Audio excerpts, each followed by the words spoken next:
We find ourselves now as a country really breeding a generation of service members who are surviving wounds that years ago would have otherwise died in battle. So there's an entire generation of us returning from war with these injuries that America really hasn't seen. And it changes your life in an instant.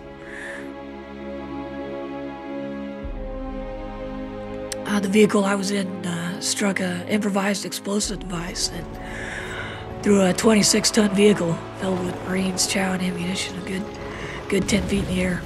I knew right away that I was on fire.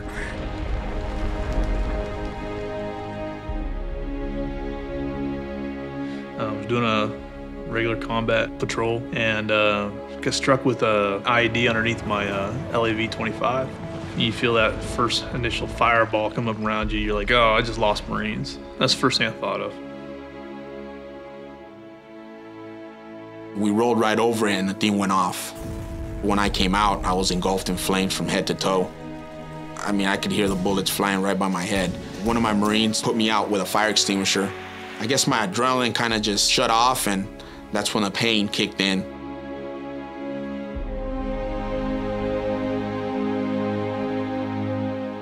We started getting shot at, so we got into a firefight to the south.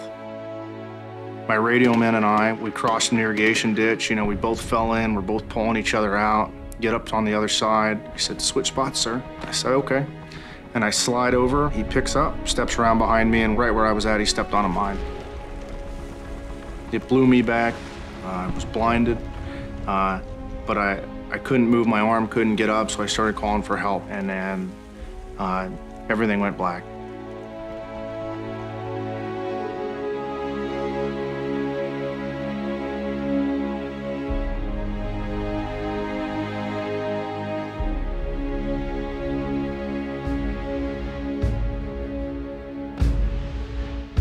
There was a matter of at least a couple of months right after I was wounded where I couldn't look at myself in the mirror.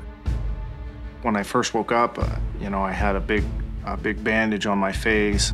I felt like I was, you know, Joker in the Batman. You know, I saw it and I was so let down, and I was just so upset.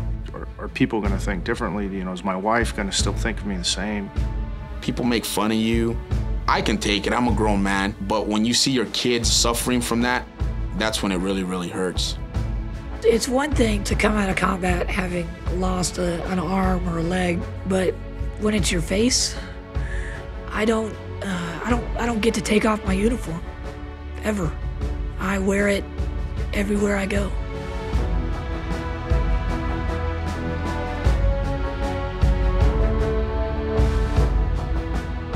Operation Men is a collaboration between UCLA, Brooke Army Medical Center in San Antonio, and the VA.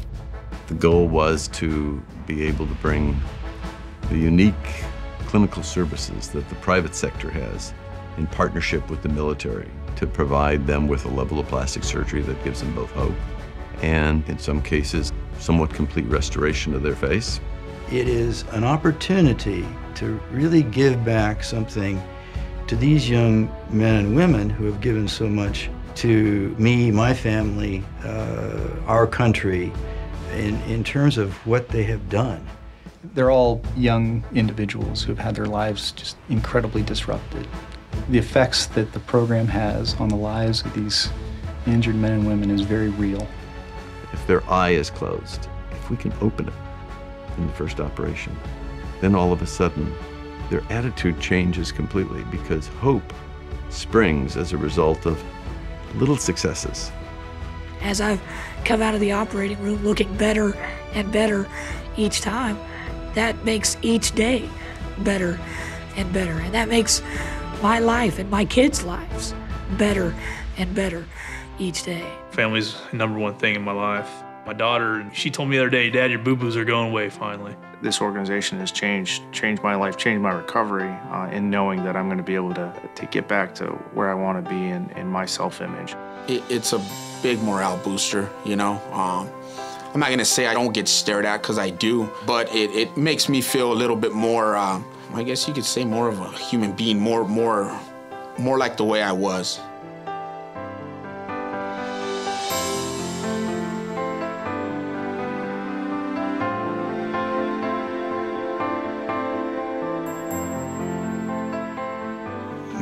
these patients have presented problems that are the most difficult I've ever seen. And I have yet to hear anybody complain. Their character is really infectious in a way. It's a very powerful community effort, and to see people who've never seen such terribly injured people and also have no affiliation with the military reaching their arms out and participating is just joyous. We like to pride ourselves to think that we form a cocoon for them.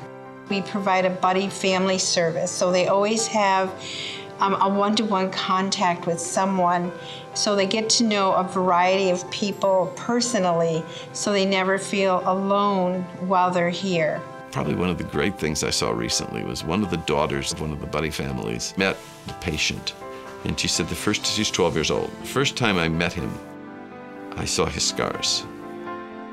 Since then, I just see him.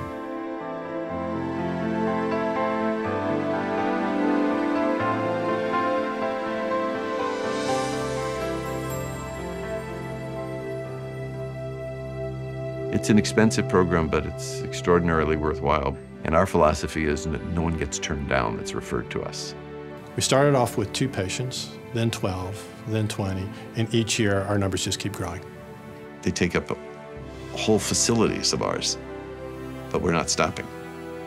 What started as a program focused on plastic and reconstructive surgery has now expanded into other clinical areas of expertise, like mild TBI, like suicide prevention, and family resiliency.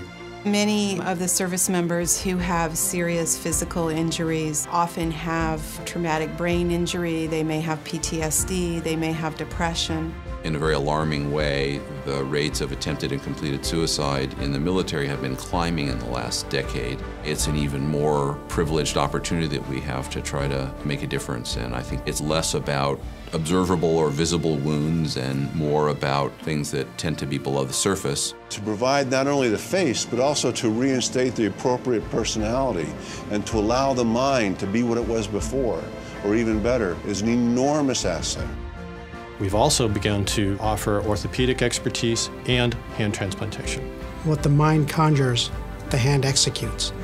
Yet when you have really devastating hand injuries, you're not able to do many things that you enjoy in life.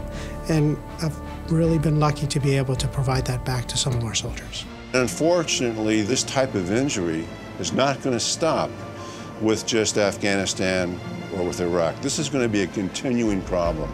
Yeah, it's unfortunate there are guys following in my footsteps, but if they can make an impact with me, they definitely have the doorway to start helping other soldiers. These are true heroes. So the passion that you see in us is really a reflection of the incredible inspiration that these young men and women spill out every day. As service members, we give so much, and to see other people give back is an awesome feeling. When people participate in something like Operation Mend, they're showing their thanks and their appreciation in a way that makes America better. I think it shows some of the best qualities, the best attributes of what it means to be an American. To be lucky enough to be part of this is a great opportunity for myself and my family. So I'm just grateful to be here.